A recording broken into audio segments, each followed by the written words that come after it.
राशि news channel, सच है तो बोलेगा। वाराणसी के काल भैरव क्षेत्र के हाथी गली निवासी अतुल मिश्रा अपनी पत्नी नेहा मिश्रा के साथ शादी की सालगिरह यानी 7 जून को माता वैष्णो देवी के दर्शन करने के बाद शिवखोड़ी दर्शन करके अन्य तीर्थयात्रियों से भरी बस में सवार होकर लौट रहे थे। जैसे ही बस जम्मू के रियासी जिले की सड़कों पर दौड़ना शुरू की, तभी आतंकियों ने गोला बारूद से बस पर हमला कर दिया। आतंकी हमले की खबर जैसे ही टीवी चैनलों के जरिए अतुल के माता पिता को मिली, उनके तो होश उड़ गए। वो तुरंत अतुल के मोबाइल पर फोन करके संपर्क करने की कोशिश करने लगे, लेकिन अतुल का फोन लगा नहीं, जिससे परिवार में बेचैनी बढ़ गई। उन्होंने बताया कि आतंकियों ने सेना की वर्दी पहनकर हमला किया तो अतुल अपनी पत्नी के साथ बस की सीट के नीचे छिपकर अपनी जान की हिफाजत की। इसके बाद बस खाई में गिर गई, जिससे उसके हाथ फ्रैक्चर हो गए। अतुल के पिता राजेश मिश्रा ने बताया कि जिस वक्त प्रधानमंत्री नरेंद्र मोदी अपना तीसरा कार्यकाल की शपथ ग्रहण कर रहे थे, उसी समय पाकिस्तान के इशारे पर आतंकियों ने यह हमला किया है। वहीं जम्मू कश्मीर से 370 हटाए जाने से नाराज होंगे और पीएम मोदी के वापस आ जाने के बाद इस तरह का कायराना हरकत किए हैं। उन्होंने कहा कि जिस तरह से इजराइल चारों तरफ से मुस्लिम देशों से घिरा होने के बावजूद अपनी सुरक्षा करता है, उसी तरह हमारे देश की भी सुरक्षा होनी चाहिए। हम तो कहीं ज्यादा ताकतवर और बड़े हैं। जिस पाकिस्तान को खाने तक की औकात नहीं है, वो लगातार आतंकी हमले करवा रहा है।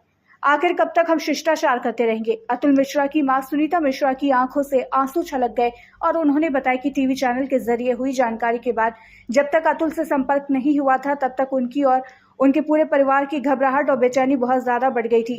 मन में बुरे ख्याल आ रहे थे, लेकिन रात को 11 बजे जम्मू प्रशासन की तरफ से जब फोन आया, तब सभी की जान में जान आई। उन्होंने बताया कि सोमवार सुबह जब वीडियो कॉल से बात हुई, तब जाकर पूरी तरह से संतुष्टि मिली। अतुल से बात होने के पहले तक कई मन्नतें भी मान ली हैं। आपका एक्सीडेंट हुआ है, हाथ में काफी चोट है, क्या मांग करेंगे सरकार से? प्रधानमंत्री यहाँ से सांसद है, क्या मांग करेंगे? सरकार से यही हम चाहते हैं, मतलब हम ही घर के मतलब खर्चा मतलब लालन पोषण करते हैं। मेरा हाथ टूटा, करीब साल भर की वो है। हमको एक नौकरी मतलब नौकरी के मदद की आवश्यकता है। ठीक। नेहा जी, बात करें, आप शादी की सालगिरह मनाने वैष्णो देवी धाम गई थी जी। कैसा उत्साह था और उस दिन एग्जैक्ट हुआ क्या था?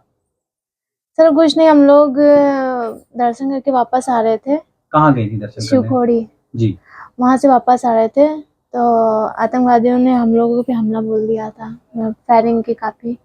तो आप विंडो साइड बैठी थी या नहीं, विंडो साइड बैठे थे। क्या देखा आपने विंडो से? बाहर क्या दिखाई दिया आपको? बाहर तो हमें कुछ नहीं दिखाई दिया, बस यही हमें लगा कि टायर वायर फट गया पहली गोली जब चली। इसके बाद एकदम से चलने लगे तो हमें लगा था जैसे पत्थर जैसा कुछ गिर रहा है जी। तो एकदम से चलने लगी तो काफी डर महसूस करने लगे थे। अंदर बस का क्या माहौल था जब चलने लगे पत्थर? तो चीख पुकार मची या किसी ने कहा कि आतंकी है, ऐसा कुछ? हाँ, काफी चीख पुकार मची थी, सब लोग बस यही कहें कि हम लोग को बचा लो। काफी कुछ हुआ, काफी हल्ला होने लगा था बस के अंदर।